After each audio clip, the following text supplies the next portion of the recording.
ismim Sfonova Vloy. Men 95-yilman, 26 yoshdaman. Hozir 2021-yil 2-fevral.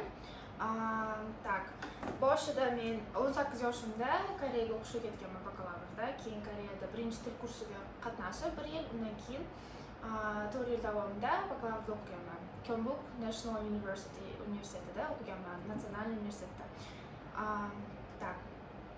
Undan keyin O'zbekistonga qaytib kelishni qaror qildim. O'zbekistonda 2 yil yashadim, dam oldim. 1 yil yashaganimdan keyin O'zbekistonda 2019-yilda qaytib kelganimdan keyin 1 yildan keyin Amerikaga topshirishga harakat qilib, Amerikaga topshirishga qaror qabul qildim. Keyin Amerikaga topshirdim.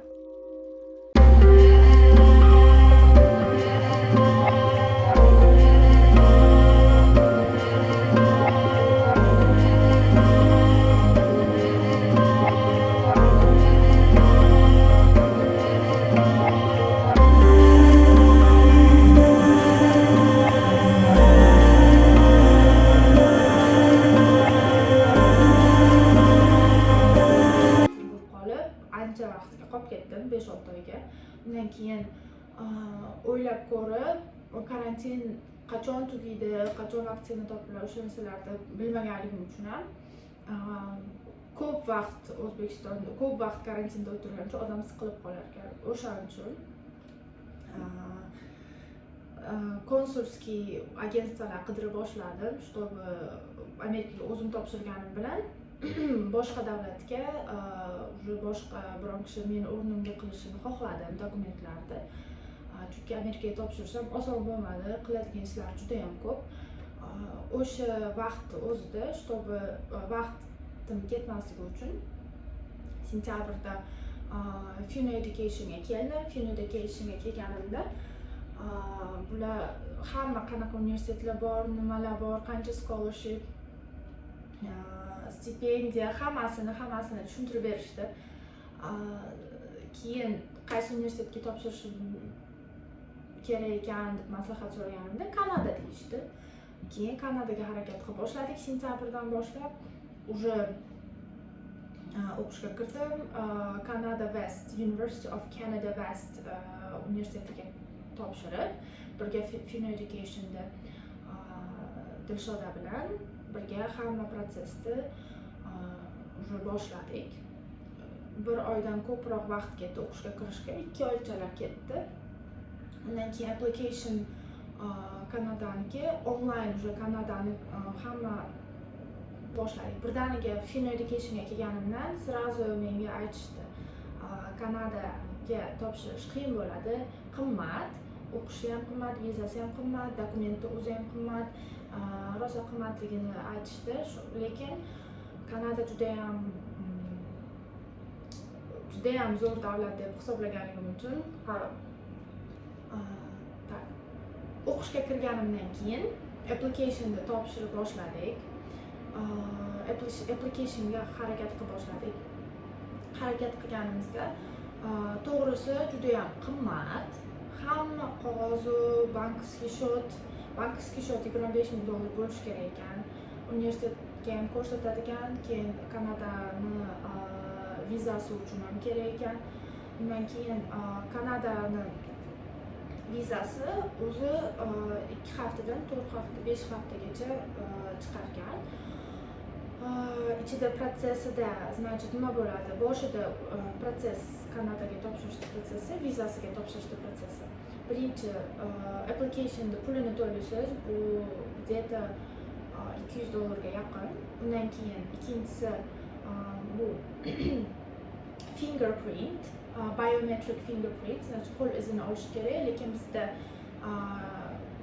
bo'lmaganligi uchun Qirg'izistonga borib keldim. Qirg'izistonda уже borib, undan keyin medical check-up bu o'sha bironta klinikaga, Kanada aytgan klinikaga borib, o'sha polniy tekshirish, medical check-up qildim.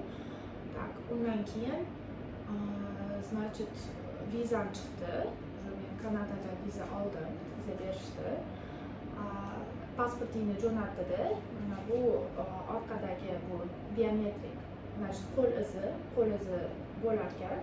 Keyin menga viza berishdi.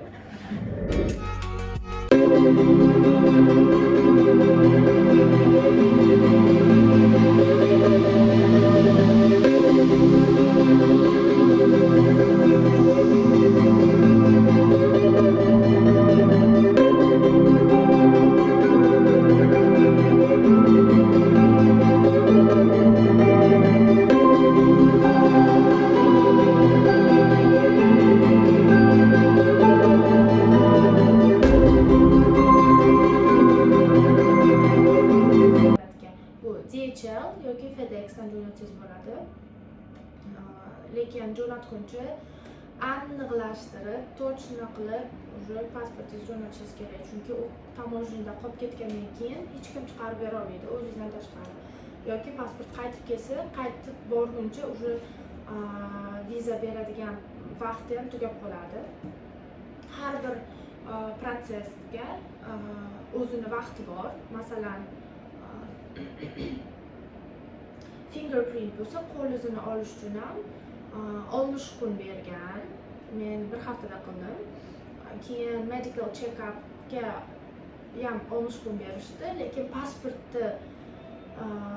pasportni jo'natish uchun 30 kun berishdi. 30 kun ichida qilmasangiz, keyin отказ berib yuborishadi. Vizaga отказ berib yuborishadi. Bo'ldi. Tak. Men juda ham xursandman viza olganimdan. Endi Kanadaga ketishim kerak. 6-fevralga уже 4 kundan keyin ketaman. Nasib bo'lsa, уже biletlar oldim. Uni protsessi ham ozgina qiyinroq. Borgandan keyin ham baribir ham o'zingiz bilan kerakli dokumentlarni olib ketishingiz kerak. Men o'ylashimcha, agar Fino Educationga kelmaganimda Kanadaga hech qachon topshirmasdim, chunki protsessi juda ham qiyin. Biron kishi sizga davay qil, mana buni qilishing kerak, buni qilishing kerak deb turmasa, hayotda odam o'zi qilmaydi, harakat qilmaydi. O'shaning uchun Dilshoda menga juda ham katta yordam berdi. Juda ham minnatdorman.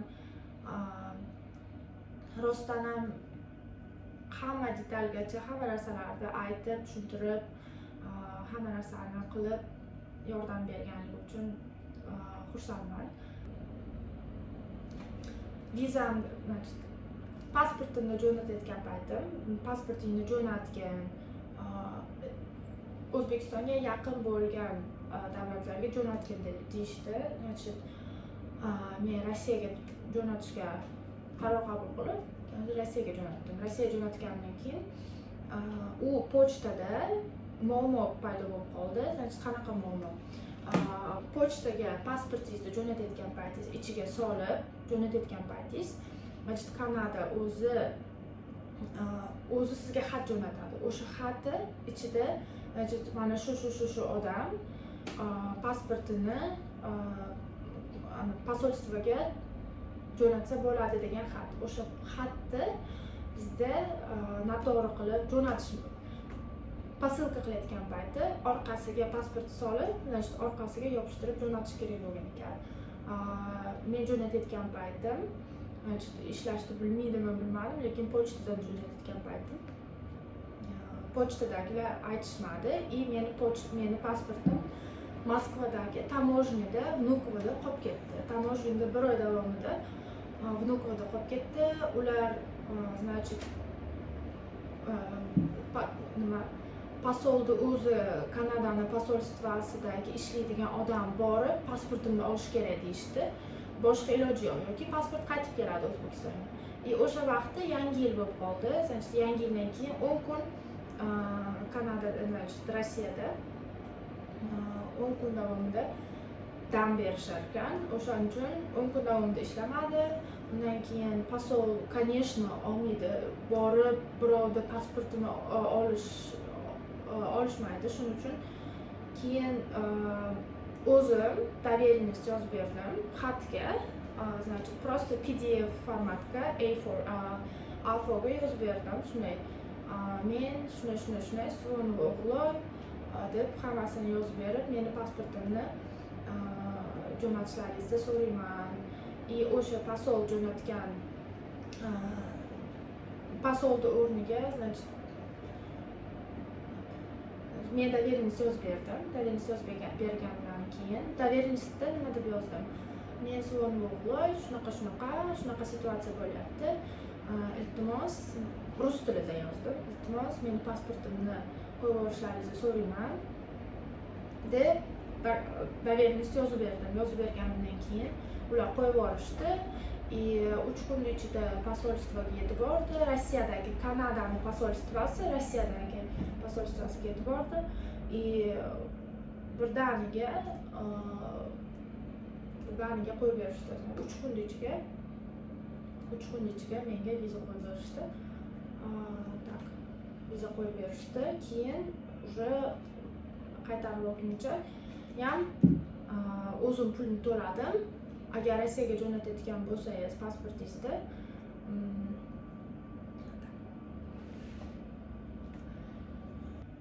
gapimni oxirida aytmoqchimanki,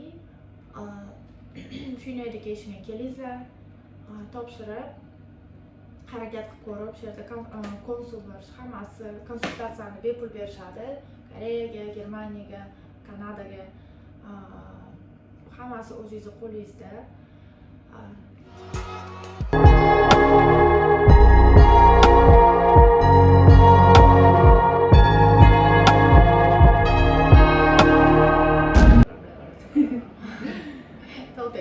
O'chirmasam bo'ladimi? Qayta.